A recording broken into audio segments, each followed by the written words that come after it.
gather together to learn heartily the old-time pep. But the first midnight yell practice was not held until 1931. It began when a group of cadets was gathered in Peanut Owen's dorm room in Purger Hall. Now, Purger Hall is not there anymore. It was there when I was there in the 80s, had another dorm law hall that mirrored it. And they sat where the Titanic building I mentioned earlier sits now. So anyway, that's where they were in Purger Hall. And someone suggested that all of the freshmen should meet on the steps of the YMCA building at midnight to practice shells. The freshmen asked two senior yell leaders at the time to attend.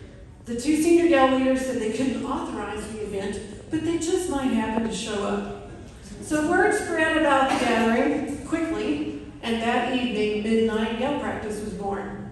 Later, when Peanut Owens became a yell leader, it became a yell leader tradition to pace back and forth.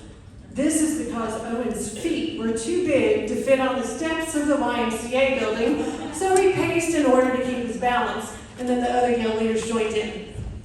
Is it true? I don't know, but anyway, it's there. That's what the tradition is anyway.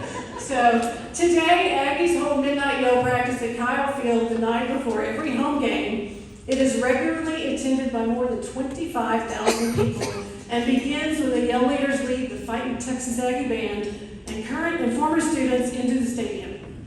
Once there, the yell leaders lead the 12th man in yells dating back to the earliest days of Texas A&M. The crowd will sing the Aggie War hymn and listen to fables from the yell leaders telling how the Aggies are going to beat their opponent on the field the next day. Finally, the lights go out, and Aggies are expected to mug down, that is, kiss their dates, and if they don't have a date, all they have to do is flick their bib, which now means your cell phone flashlight.